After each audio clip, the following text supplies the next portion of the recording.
Assalamualaikum warahmatullahi wabarakatuh. Halo teman-teman semuanya, apa kabar? Semoga kalian dalam kondisi yang sehat ya. Kita ketemu lagi di mata kuliah Manajemen Keuangan Syariah. Di pertemuan kali ini kita akan membahas topik yang sama dengan pertemuan yang sebelumnya, yakni tentang pemodelan bagi hasil investasi modal kecil. Nah, kalau di pertemuan sebelumnya kita akan membahas tentang model matematis dari profit loss sharing. Nah, untuk pertemuan kali ini kita akan membahas tentang pengoptimalan nisbah dan rumusan model investasi. Nah, kira-kira materinya seperti apa? Kita langsung masuk ke slide berikutnya. Materi yang akan kita bahas di pertemuan kali ini yang pertama adalah tentang rumusan model investasi. Ada dua model yang akan kita bahas di topik kali ini. Yang pertama adalah model bagi hasil PLS atau model profit loss sharing. Sebenarnya model ini kita sudah membahas di pertemuan sebelumnya ya, tapi kita review lagi di mana model bagi hasil PLS ini juga dikenal dengan model syariah, di mana model ini itu juga mengutamakan pembagian laba dan rugi antara pedagang dan investor, gitu ya. Nah, dalam model PLS ini, angsuran yang dibayarkan pedagang ke investor setiap hari ke T itu bisa ditulis atau bisa diperoleh dengan rumus yang pertama ini. ST, P sama dengan IT ditambah BT, P ditambah CT, di mana ST, P itu kan menyimbolkan angsuran yang dibayarkan pedagang pada hari ke T. Ya, besarnya angsuran yang harus dibayarkan pedagang ke investor pada hari ke T. Ini ST, P. Kemudian IT itu kan besarnya angsuran pokok yang harus dibayarkan pedagang pada hari ke T. Di mana angsuran pokok ini bisa dicari dengan rumus ini.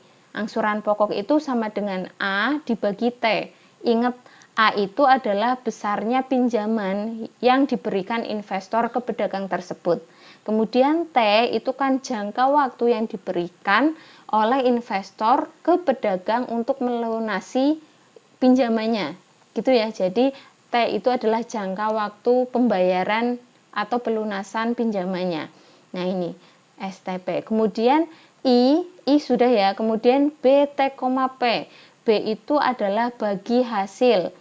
Bagi hasil yang harus diberikan pedagang ke investor ketika si pedagang tersebut mengalami keuntungan ketika dia untung, gitu ya. Dimana kalau kalian perhatikan BT, P itu dipengaruhi oleh T waktunya juga dengan dipengaruhi oleh P.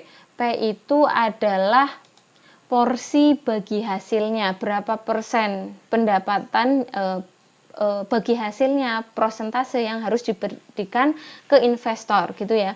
BT, P, di mana BT, P itu bernilai P porsi bagi hasilnya dikalikan dengan WT itu adalah laba atau keuntungan yang diperoleh pedagang pada hari ke T, dikurangi dengan IT, angsuran pokok yang harus dibayarkan pedagang ke investor, dikurangi dengan CT. CT ini adalah cicilan dari pembayaran angsuran yang harus dibayarkan pedagang ke investor. Ini ya, porsinya besarnya segini jika besarnya laba atau keuntungan yang diperoleh pedagang itu sudah bisa membayar pokoknya, sudah bisa membayar cicilannya, gitu ya. Jadi bagi hasil yang akan diberikan ke investor itu berlaku atau diwajibkan oleh pedagang ke investor jika pedagang tersebut itu mengalami keuntungan, dan dari keuntungan tersebut si pedagang tersebut bisa membayar angsurannya, bisa membayar cicilannya, gitu. Jadi ada sisa. Nah, sisa laba tersebut itu harus dibagi hasilnya dengan investor, gitu ya. Nah, sedangkan akan bernilai 0 jika ini bahasanya adalah ketika si pedagang tersebut mengalami kerugian. Jadi labanya itu tidak memenuhi untuk membayar cicilan atau memenuhi membayar angsuran pokok yang diwajibkan perharinya, gitu ya. Itu tentang bagi hasil. Kemudian ini cicilannya, ini CT adalah cicilannya. Cicilan itu merupakan hutang angsuran yang seharusnya itu dibayarkan sebelumnya, di hari sebelumnya, tetapi tidak bisa dibayarkan. Kenapa? Misalkan karena di hari sebelumnya itu pedagang itu mengalami kerugian, itu bisa menjadi hutang yang kemudian itu harus dicicilkan oleh pedagang untuk dibayarkan di angsuran berikutnya. Gitu ya. Itu tentang model bagi hasil PLS. Nah, selanjutnya jika pedagang itu mengalami kerugian di mana WT itu atau labanya itu kurang dari pokok angsuran pokoknya, maka besarnya angsuran yang tidak bisa dibayarkan dimasukkan dalam hutang. Nah, itu misalkan laba pedagang hari ini itu cuma 30.000, padahal angsuran pokok yang harus dibayarkan adalah 50.000. Maka yang dimasukkan ke hutang itu adalah 20.000, karena yang sisanya ya sisa angsuran yang tidak bisa dibayarkan atau tidak bisa dipenuhi itu kan berarti 50.000 dikurangi 30.000 ya, itu 20.000, itu masuk ke hutang atau HT. Nah, selanjutnya nanti si hutang tersebut itu harus dibayarkan bersamaan dengan angsuran di hari berikutnya dalam bentuk cicilan. Jadi nanti di hari berikutnya si hutang tersebut dimasukkan ke cicilan yang nantinya harus dibayarkan oleh pedagang bersamaan dengan angsuran yang memang menjadi kewajiban si pedagang tersebut dibayarkannya, gitu ya. Nah, ini dimana hutang di hari pertama itu adalah angsuran pokok dikurangi dengan angsuran yang pertama, dimana biasanya cicilan yang pertama itu nilainya 0, otomatis biasanya orang berhutang itu kan di angsuran pertama itu kan tidak ada cicilannya, ya tidak ada hutangnya gitu. Nah, ini dimana cicilan itu bisa ada 3 kondisi, yakni adalah hutang di hari sebelumnya, jadi cicilan di hari yang sekarang itu merupakan hutang di hari sebelumnya, bisa berupa itu, atau cicilan itu juga merupakan laba dikurangi dengan angsurannya, yaitu maksudnya angsuran yang wajib dibayarkan oleh pedagang ke investor, gitu ya, atau berupa 0 jika dia tidak punya angsuran lagi, yaitu itu yang namanya cicilan. Jadi cicilan itu bisa berupa angsuran yang seharusnya dia bayarkan di hari itu, atau bisa berupa hutang di hari sebelumnya, atau bisa berupa 0 jika memang dia sudah membayar angsurannya tepat waktu. Itu ya, itu tentang cicilan. Nah, ini hutang di waktu ke T itu bisa diperoleh dari T, berarti di hari itu dikalikan dengan pokoknya, dikurangi dengan jumlahan dari angsuran pokoknya, dikurangi dengan jumlahan dari cicilannya. Itu tentang hutang. Nah, selanjutnya kita masuk ke parameter untuk optimisasi dalam menentukan keuntungan dari investor dan pedagang masing-masing dalam model syariah. Ya, ini ada RSP dan PDSP yang memenuhi persamaan berikut. Nah, ini R itu merupakan return, jadi keuntungan yang diperoleh dari investornya. R itu adalah tingkat profit yang diperoleh oleh investor ketika melakukan model ini. Ini ya, RS, return syariah dari investor itu kan RS ini. P itu merupakan yaitu bagi hasilnya gitu. P itu simbol dari poin atau bagi hasil yang diperoleh dari pedagang ke investor ketika dia mengalami keuntungan. Kemudian PDS itu merupakan profit yang diperoleh oleh pedagang ini. Jadi R itu adalah profit yang diperoleh oleh investor berupa return. Kemudian PD itu merupakan profit dari pedagang, gitu ya, profit yang diperoleh oleh pedagang di model syariah ini. Nah, S itu adalah model syariah atau PLS ini, dimana RSP dengan PDS itu bisa diperoleh dengan rumus ini. Jadi kalau kalian perhatikan R itu kan diperoleh dari suatu polinomial ya. Ini bisa dilakukan atau bisa dicari dengan tinggal memasukkan aja ini. Ini adalah angsuran di hari yang pertama, ini angsuran di hari yang kedua, dan seterusnya sampai angsuran di hari ke-T, di hari terakhir, dibagi dengan 1 ditambah returnnya atau profit yang diperoleh oleh investornya per harinya berapa. Nah, kalau kalian perhatikan di sini, R itu bisa diperoleh dengan menggunakan iterasi bisection atau iterasi Newton-Raphson ketika kita mendapati ini merupakan suatu polinomial. Ini ya. Nih, nanti coba kita bahas lagi apakah kalian sudah dapat bisection atau belum ya. Nanti kita bahas lagi. Nah, kemudian return atau keuntungan yang diperoleh oleh pedagang di model syariah ini itu bisa diperoleh dari THI,P. Ingat, TH itu merupakan laba yang bisa dibawa pulang oleh si pedagang tersebut perharinya. Gitu ya. Dibagi dengan total dari jumlahan dari laba keseluruhan. Jadi di atas itu adalah laba yang bisa dibawa oleh si pedagang tersebut, laba bersih ya, laba bersih yang bisa diperoleh oleh pedagang tersebut ke rumah yang sudah dikurangi oleh cicilan, angsuran dan sebagainya. Nah, kalau yang bawah ini merupakan laba kotornya, jadi laba yang belum dikurangi cicilan, belum dikurangi angsuran, atau belum dikurangi dengan bagi hasil, gitu ya. Ini adalah cara mencari parameter untuk optimisasi keuntungan yang diperoleh oleh investor dan pedagang. Ini untuk investor, yang bawah untuk pedagangnya, itu ya.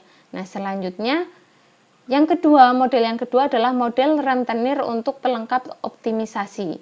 Nah, misalkan pedagang mendapat pinjaman sebesar A, membayar administrasi pinjaman sebesar 10% dari A dan harus membayar utang dengan bunga 30%, sehingga angsuran total sebesar A plus 30%. Untuk T dari 1 sampai T besar, maka untuk model rentenir ini angsuran yang harus dibayarkan, ini ya, itu adalah I itu adalah angsuran pokok ditambah dengan cicilannya. Dimana kalau kalian perhatikan di sini, I itu bisa berupa IB atau angsuran pokok, di mana angsuran pokok itu karena ini ada keterangan harus membayar utang dengan bunga 30%, berarti setiap harinya harus membayar bunga 30% dari angsurannya plus angsuran atau angsuran pokoknya, gitu ya. Jadi IB itu merupakan angsuran ditambahkan dengan bunganya. Bunganya itu kan 30% dari angsurannya dibagi dengan waktunya. Ini ya. Kemudian WT atau labanya bisa berupa labanya jika labanya itu kurang dari nilainya dari 0 sampai angsuran pokoknya, atau berupa 0 jika labanya kurang dari 0. Nah, perlu diperhatikan jika pedagang tidak dapat membayar angsuran atau belum melunasi utang cicilannya karena rugi, maka ada denda yang disimbolkan dengan D. Nah, ini. Jadi perlu diperhatikan di model rentenir ini ada pertama, si pedagang tersebut harus membayar biaya administrasi per harinya 10% ini. 10% dari A. Kalau misalkan minjemnya itu 50.000, berarti 10%-nya 5.000 ya. Jadi cicilannya nanti per harinya harus ditambahkan 5.000. Kemudian ada juga harus membayar bunganya. Bunganya itu sebesar 30%, gitu ya. Nah, itu di rentenir. Kemudian kalau dia tidak bisa membayar cicilannya atau angsurannya karena rugi atau sebagainya, maka angsuran berikutnya dia harus membayarkan dendanya, yakni sebesar D di sini. Nah, ini hutang di hari pertama itu adalah besar angsuran pokok dikurangi dengan angsuran di hari yang pertama. Ini sama ya, cicilan yang pertama juga 0, di mana cicilan yang pertama ini juga sama, itu bisa berupa hutang di angsuran berikutnya atau di hari berikutnya, atau laba dikurangi dengan angsuran pokok, atau 0. Ini 0 kalau dia sudah membayar angsuran di hari sebelumnya, jadi tidak ada hutang ya. Nah, hutang itu bisa berupa 0 jika laba dikurangi, berarti dia sudah membayar angsuran itu lebih besar dengan hutangnya. Jadi di hutang itu berupa 0 jika dia sudah bisa membayar angsuran, cicilan dan sebagainya, gitu ya. Atau berupa hutang dikurangi dengan pokoknya angsurannya ditambahkan dengan dendanya. Ini jika angsurannya laba dikurangi angsuran pokoknya itu nilainya antara 0 sampai hutangnya. Jadi hutangnya itu hanya memenuhi labanya itu, laba di hari itu hanya memenuhi atau hanya bisa membayarkan angsurannya saja. Gitu ya. Itu kalau di kasus yang kedua. Kemudian untuk yang kasus yang ketiga, hutang itu juga berupa hutang di hari sebelumnya dikurangi dengan pokoknya, angsuran pokoknya ya, ditambahkan dengan denda jika labanya itu kurang dari, nah ini, jadi labanya itu kurang dari angsuran pokoknya. Jadi ada sisa angsuran yang belum dibayarkan. Itu masuk yang kasus yang ketiga. Atau kasus yang keempat, yakni hutang di hari sebelumnya dikurangi dengan angsuran pokok ditambahkan dengan dendanya. Itu jika si pedagang tersebut itu rugi. Jadi labanya itu tidak ada karena mengalami rugi, jadi dia tidak bisa membayar angsuran, tidak membayar cicilan, tidak membayar denda gitu ya. Jadi ini ini adalah hutang di hari ini ya, yang nantinya harus dibayarkan di angsuran sebelumnya. Itu. Nah, selanjutnya parameter untuk optimisasi dalam menentukan keuntungan dari investor dan pedagang masing-masing dari model rentenir ini adalah ini. Disimbolkan dengan R, ini rentenir, R itu adalah return yang diperoleh oleh investor, kemudian PD Ren ini adalah simbol dari profit yang diperoleh oleh pedagang dari model rentenir ini. Jadi bisa diperoleh dengan rumus ini ya.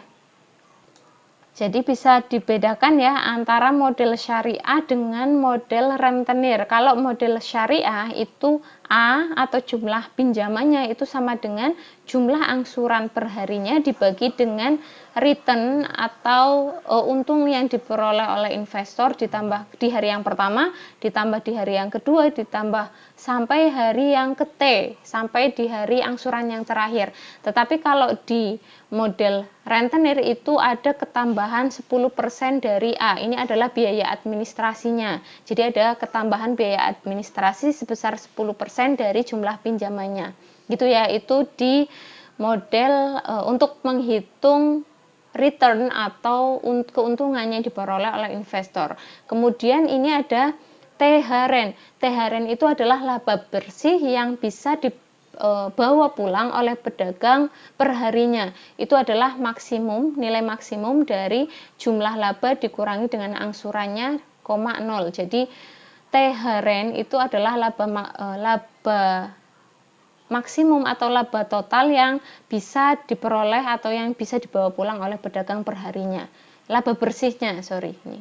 Jadi maksimum dari yaitu. Jadi setelah misalkan di hari ini labanya itu sebesar 100.000, ternyata angsurannya cuma 50.000, maka laba bersihnya yang bisa dibawa pulang oleh pedagang tersebut ya 50.000 itu ya 100.000 dikurangi jumlah angsurannya sebesar 50.000 gitu ya. Itu. Kemudian ini besarnya profit atau keuntungan yang bisa diperoleh pedagang di model rentenir ini. Itu adalah jumlah atau total dari laba bersih yang bisa dibawa pulang ke rumah perharinya dibagi dengan laba kotornya, laba dari hasil dagangnya ya, yang belum dikurangi angsuran, belum dikurangi dengan dendanya, belum dikurangi dengan cicilan, belum dikurangi dengan nggak ada bagi hasil ya, belum dikurangi cicilan atau dendanya, gitu ya. Jadi yang membedakan antara model rentenir dengan model PLS atau syariah itu adalah yang pertama, dalam model syariah itu ada fungsi B/T,P atau bagi hasil yang harus disepakati antara pedagang dan investor dalam bentuk P. P itu merupakan poin atau porsinya atau nisbahnya, ada porsinya, persentase yang disepakati berapa persen yang harus diberikan ke investornya. Ini ya. Kemudian tidak di model bagi hasil tersebut itu tidak ada uang dendanya. Jadi ketika si pedagang tersebut tidak bisa membayarkan hutang, ya maka tidak bisa membayarkan angsuran, maka angsuran yang harusnya dibayarkan di hari itu karena tidak bisa dibayarkan maka dianggap sebagai hutang. Kemudian harus dibayarkan di hari berikutnya sebagai cicilan ketika si pedagang tersebut mengalami keuntungan yang besar, gitu ya. Kemudian di model ini juga, apalagi ini? Di model ini juga tidak adanya biaya administrasi ataupun bunga. Karena apa? Karena di model rentenir itu yang pertama itu apa? Adanya biaya administrasi. Ternyata pedagang itu harus membayar biaya administrasi sebesar tertentu. Kalau di sini contohnya 10% ya. Kemudian ada bunganya. Ada bunga sejumlah tertentu yang harus dibayarkan per harinya, masuk ke angsurannya. Kemudian di model rentenir ini juga kalau misalkan si pedagang tersebut tidak mengalami keuntungan atau misalkan di hari tersebut mengalami kerugian dan tidak bisa membayarkan angsurannya, maka dia harus membayar denda di hari berikutnya ketika dia bisa membayar angsuran dari pinjaman yang dia miliki gitu. Nah ini ya. Nah masing-masing untuk dua model tersebut juga ada parameter untuk menentukan berapa optimisasi keuntungan yang bisa diperoleh baik oleh investor atau pedagangnya. Ada ini ya, ada RREN, ya ini adalah investor return atau keuntungan yang diperoleh oleh investor ketika dia menggunakan model rentenir. Kemudian ada PDREN, ya ini keuntungan yang diperoleh pedagang ketika dia menggunakan model rentenir atau yang ini. Atau yang ini. Kalau yang di syariah itu ada dua ya. Ada R syariah, ini ada R itu adalah return syariah yang diperoleh oleh investor, dan ada PD syariah yang keuntungan yang diperoleh oleh pedagang di model syariah atau PLS ini. Nah selanjutnya ini adalah penerapan model bagi hasil dan rentenir. Ini ada penerapannya, contoh penerapannya dalam bentuk Word ya, karena saya menuliskannya dalam bentuk Word.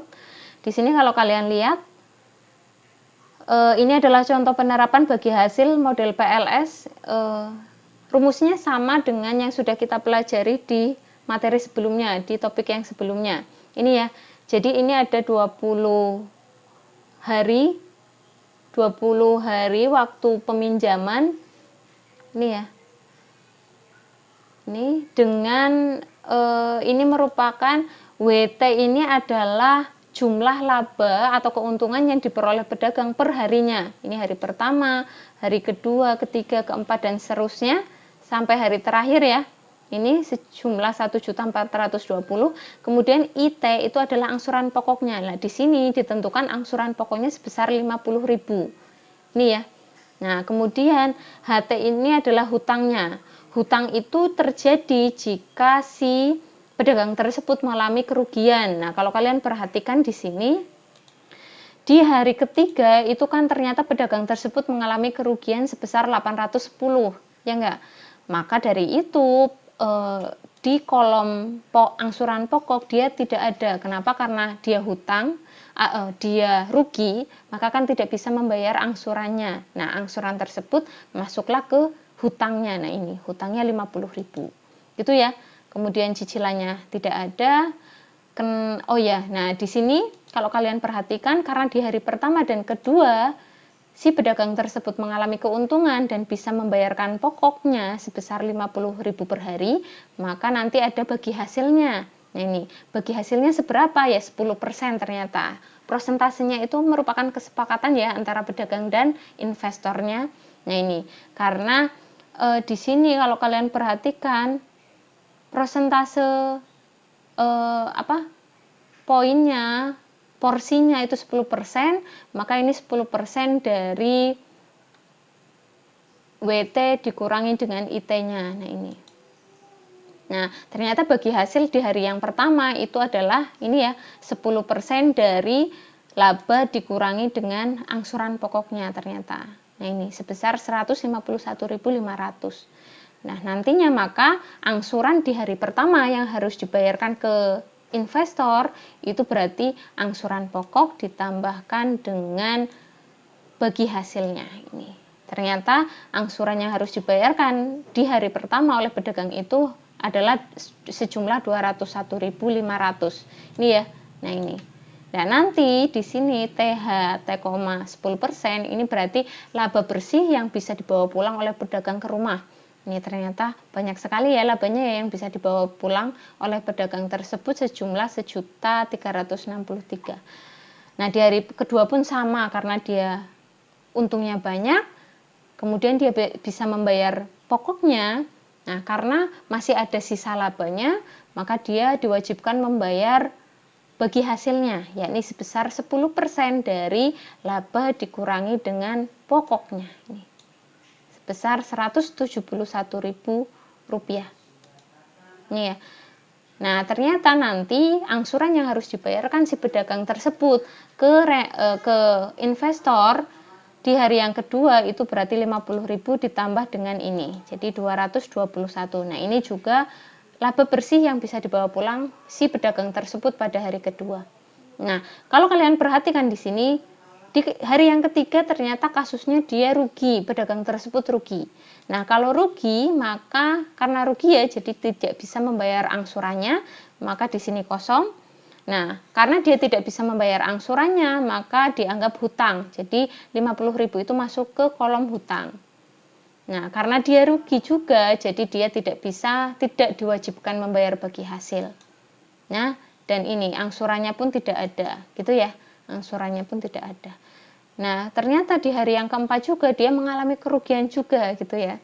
Maka angsurannya pun tidak bisa dia bayarkan. Nah, jadi angsurannya karena kemarin dia sudah punya hutang ya 50.000 ditambahkan dengan angsuran yang sekarang di hari yang keempat pun dia tidak bisa bayar, maka jadi 100.000 hutangnya. Ini juga tidak diwajibkan membayar bagi hasil dan angsurannya pun tidak dibayarkan karena rugi ya. Nah, ini jadi di hari keempat ternyata pedagang tersebut ada hutangnya. Ini.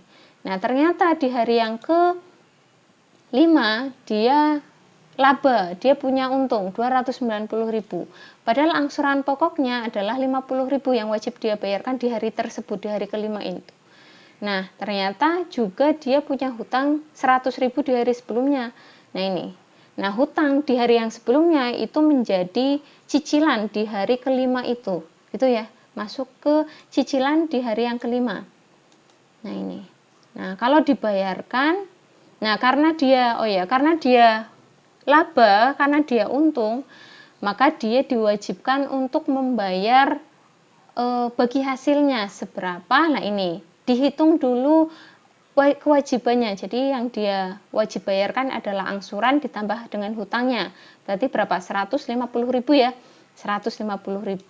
Nah, maka sisa labanya itu berarti 290 dikurangi 150, yakni 140.000.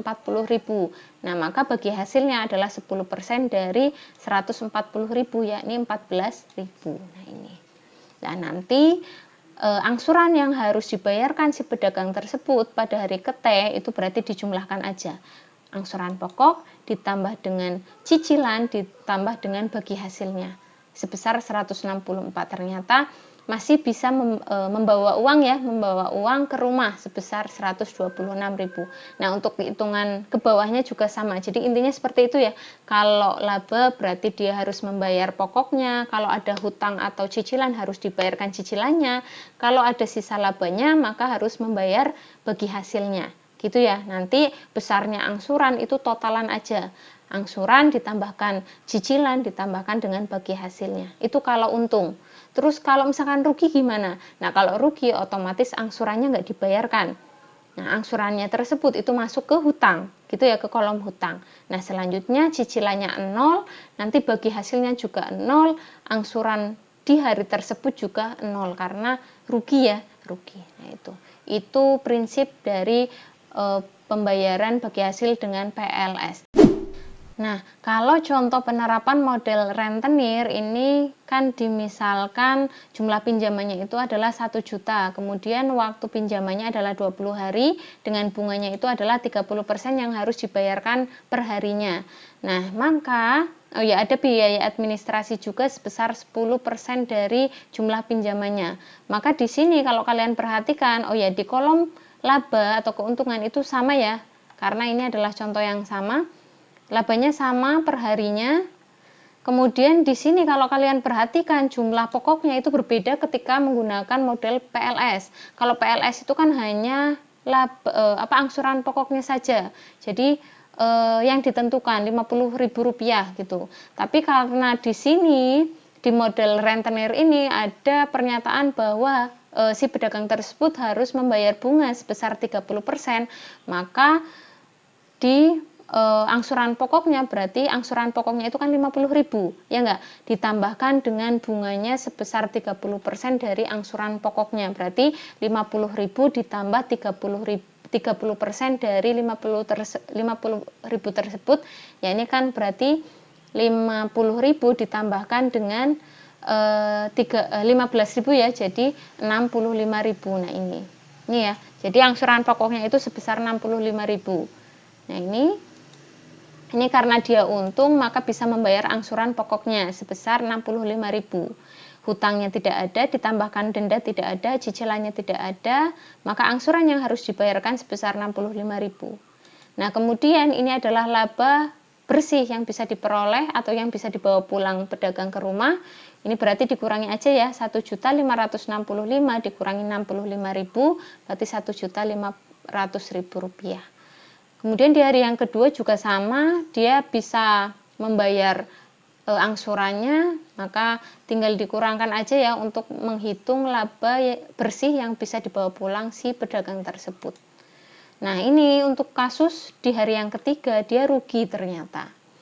Rugi, maka kan angsuran pokoknya sebesar 65.000 itu kan tidak bisa dibayarkan, maka dia masuk ke hutang sebesar Rp65.000 ditambahkan dengan 10% dari angsurannya. Nah ini. Di sini itu bukan dari administrasinya, tapi ini adalah dendanya. Jadi hutangnya itu Rp65.000, dendanya itu 1.000. Sorry, ini harus ditambahkan keterangan ya. Dendanya adalah 1.000 per harinya kalau dia tidak bisa membayarkan angsurannya. Nah ini, maka nanti biaya angsurannya dia tidak bisa membayarkan, berarti 0. Nah selanjutnya di hari keempat pun dia mengalami kerugian, maka hutangnya bertambah ya dengan ditambahkan denda, berarti 66.000 dikalikan 2, 132.000, maka cicil angsurannya pun tidak ada, jadi dia juga tidak bisa membawa uang ke rumah gitu. Nah selanjutnya ini di hari yang kelima dia untung 290.000. Dia bisa membayarkan angsurannya sebesar 65.000. Kemudian ada cicilannya. Cicilan itu merupakan hutang di hari sebelumnya. Hutangnya adalah 132.000. Nanti di hari kelima menjadi cicilan ya. Cicilan yang harus dibayarkan beserta angsuran di hari kelima ini. Berarti jumlah angsuran total yang harus dibayarkan si pedagang ke rentenir itu berarti 65 ditambahkan 132.000. Jadi 197.000. Nah, ini laba bersih yang bisa dibawa pulang pedagang ke rumah. Nah, itu ya, itu berarti prinsip dalam menghitung besarnya angsuran untuk model rentenir. Jadi ini nanti ditambahkan D-nya ya, atau biaya dendanya itu adalah 1.000 per harinya kalau dia tidak bisa membayar angsuran di hari tersebut. Ini nanti bisa diperhatikan, ini adalah jumlah total laba kotor yang diperoleh si pedagang tersebut. Jadi ini dijumlahkan ya. Ternyata senilai 10.125.000. Kemudian ini adalah total dari angsurannya. Ini dijumlahkan semuanya ternyata 1.306.000. Kemudian ini adalah THT, itu adalah laba bersih total yang bisa dibawa pulang oleh pedagang sebesar 8.819.000. Nah, ini untuk yang model PLS juga bisa dihitung laba total, laba kotornya ya, laba kotor sebelum dikurangi angsuran, cicilan, bagi hasil dan sebagainya. Ini sama, kemudian total bagi hasilnya itu sebesar 1.121.000 dan laba yang bisa dibawa pulang itu sebesar 8.004.000 rupiah. Ini, jadi inilah dua model yang bisa diterapkan dalam perhitungan peminjaman antara pedagang dan investor gitu. Nah, materi yang selanjutnya adalah tentang pengoptimalan nisbah. Nah, yang perlu kalian ketahui, tujuan dari pemodelan ini adalah mencari nilai porsi atau nisbah yang berupa P dari persamaan-persamaan baik itu di model PLS atau model rentenir, yakni yang menguntungkan bagi investor maupun pedagang.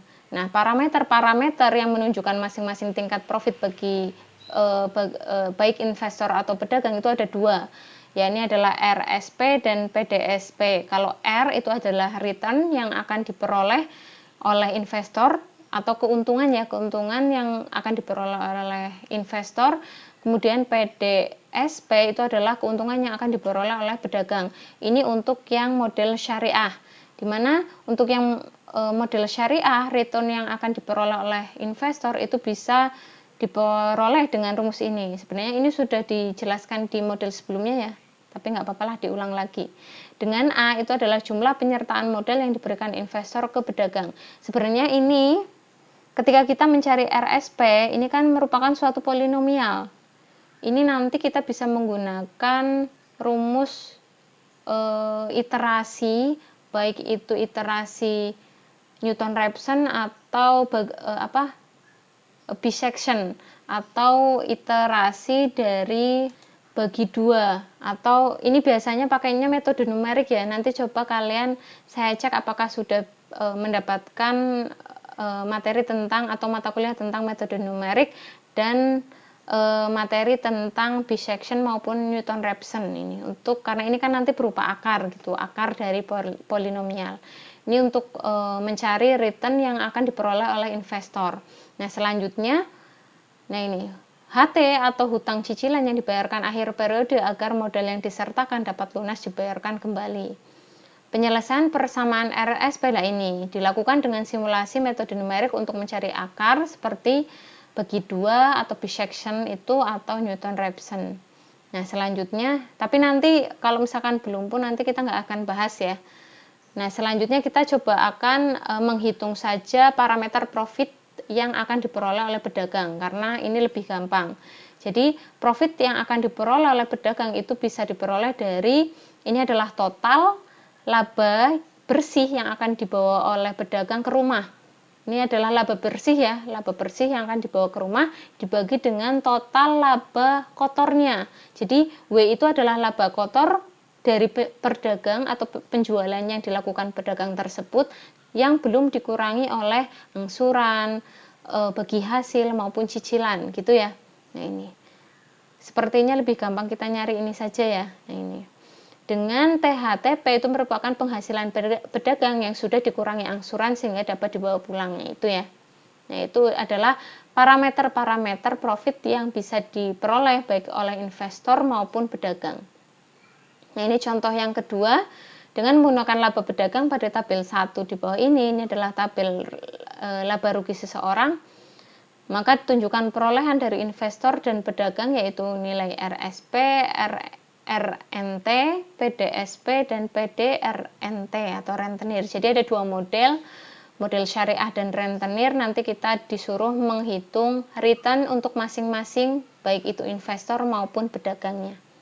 Nah, ini saya tuliskan total W itu adalah total laba kotornya untuk masing-masing model. Kemudian ini adalah total dari bagi hasilnya untuk model PLS ya, di Word tadi. Kemudian ini adalah total laba bersih yang bisa dibawa pulang oleh pedagang untuk model syariah tadi atau model PLS. Nah, ini adalah model rentenirnya, total W, total S atau angsurannya, total angsurannya ini juga total laba yang bisa dibawa pulang oleh pedagang. Ini sudah saya rekap di sini. Maka kalau kalian perhatikan dari model ini, kita bisa menghitung keuntungan atau profit yang bisa diperoleh pedagang dulu. Kita coba di pedagang dulu. Untuk model syariah, kalau kalian perhatikan total dari laba yang bisa dibawa pulang itu kan senilai 8.004.000 rupiah. Sedangkan untuk yang model rentenir itu kan 8.818.000. Oh, 8.819.000 ya harusnya ya. Nih. Nah, kalau kalian perhatikan, ternyata laba yang diperoleh, laba bersih yang bisa dibawa pulang oleh pedagang dari model rentenir itu lebih besar dari model yang syariah, gitu ya. Nah, maka kalau kalian perhatikan prosentase keuntungannya itu juga ternyata berpengaruh. Ini untuk yang profit keuntungan yang diperoleh oleh pedagang dari model syariah itu hanya 0,79 saja. Tapi untuk yang model rentenir itu ternyata mendapatkan nilai 0,87. Nah, dari hasil ini, ini terjadi kenapa ya? Karena laba harian pedagang itu cukup besar. Kalau kalian perhatikan tadi di kolomnya ya, kolom laba itu kan cukup besar ya labanya ya, sehingga nisbah 10% itu akan mengakibatkan besar potongan untuk investor. Jadi itu karena di model bagi hasil atau PLS itu kan ada bagi hasilnya antara dari pedagang ke investor. Jadi pedagang itu harus membayarkan bagi hasil ke investor sebesar 10%. Padahal dalam hal ini laba kotor yang diperoleh oleh pedagang itu kan besar, makanya itu mengurangi keuntungan yang diperoleh pedagang di model PLS ini. Jadi kenapa lebih kecil? Karena di model PLS ini ada komponen bagi hasil yang harus dibayarkan pedagang ke investornya, itu ya, itu. Nah, selanjutnya model return atau untung yang profit yang diperoleh oleh investor untuk model PLS itu sebesar 8%, sedangkan untuk rentenir itu sebesar 4%. Ini sudah dihitung menggunakan metode bisection ataupun Newton-Raphson. Nanti kalau misalkan kalian sudah pernah belajar tentang metode numerik, silahkan dicek ya. Gitu. Nah, ini ternyata dapatnya ini. Ternyata return atau profit yang diperoleh investor itu lebih besar ketika dia mendapatkan atau dia menggunakan model PLS atau model syariah ketimbang dengan model rentenir, gitu ya. Model syariah itu adalah 2 kali lipat dari model rentenir, di mana tingkat pengembaliannya itu 40% seperti ini. Jadi returnnya itu sekitar 11,9% per bulannya atau 143% per tahunnya. Ini nanti per tahunnya ya, ini per tahunnya. Nah, nilai tingkat pengembalian terlalu tinggi. Nah, ini pengembaliannya atau bagi hasilnya itu terlalu tinggi untuk investasi secara umum. Hal ini itu kalau kalian lihat ini kan biasanya berarti dihindari pedagang. Karena apa? Karena kalau misalkan pedagang itu memiliki laba lebih besar, maka prosentase yang harus diberikan ke investor sebagai bagi hasil itu kan juga lebih besar juga, ya enggak? Maka itulah yang menyebabkan nanti takutnya pedagang itu lebih memilih model rentenir. Karena di model rentenir itu kan kalau kalian lihat itu kan memberikan pendapatan atau perolehan yang lebih banyak dibandingkan dengan model syariah atau PLS ini, gitu ya. Nah, ini jadi nanti itu kesimpulannya ya. Jadi nanti dari perhitungan optimal nisbah, pengoptimalan nisbah itu bisa dilihat kira-kira dari kedua model tersebut mana yang lebih baik gitu. Apakah model untuk PLS atau syariah atau model rentenir gitu. Nah, sebenarnya yang diinginkan itu adalah model syariah. Kenapa? Yang dianggap bisa menaikkan kesejahteraan hidup pedagang gitu ya, karena bagi hasil gitu. Tapi ya ini ternyata kalau misalkan laba dari pedagang tersebut besar, itu berakibat menurunnya perolehan untuk pedagang itu sendiri dan meningkatnya perolehan dari investor itu sendiri karena ada persentase bagi hasil tersebut. Itu ya, itu adalah kesimpulan yang bisa kita peroleh dari topik kali ini. Jadi ini. Nah, ini ada soal latihan. Untuk nomor yang pertama, silakan cek kalau misalkan kalian sudah pernah mendapatkan metode numerik. Jadi cek untuk RSP yang diperoleh, return yang diperoleh investor untuk model PLS itu sebesar 8%, dan untuk yang rentenir sebesar 4%, bisa menggunakan bisection ataupun Newton-Raphson gitu ya. Nanti menggunakan rumus yang kelima ini. Yang kelima ini, yang mana ini? Ini ya. Jadi dimasukkan, nanti akan menjadi sebuah polinomial. A-nya nanti 1 juta gitu ya. S-nya itu disesuaikan, kalau dia model PLS yang ngikuti model PLS, kalau dia model rentenir ya ngikuti model rentenir gitu ya. Nah ini nanti coba dicek apakah nilainya segini. Yang kedua, ini ada soal ketika si pedagang tersebut meminjam ke investor sebesar 2 juta dengan periodenya itu 20 hari, maka tolong nanti dibikinkan kolom seperti yang di Word yang saya kasih ke kalian itu, jika dua tabel untuk model syariah dan model rentenir. Untuk pengembaliannya itu 10%, ini persentase dari bagi hasilnya ya. Kemudian dendanya juga 1.000. Nah ini. Nah, nanti coba dihitung parameter perolehannya. Kalau misalkan kalian bisa ngitung parameter perolehan untuk investor ya alhamdulillah ya. Tapi kalau misalkan cuma bisa sampai pedagang ya enggak masalah. Nanti dilihat kira-kira model mana yang paling baik, yang menguntungkan si pedagang. Gitu ya. Nah, untuk pertemuan kali ini saya cukupkan. Semoga materinya bermanfaat untuk kalian semua. Saya akhiri. Wassalamualaikum warahmatullahi wabarakatuh.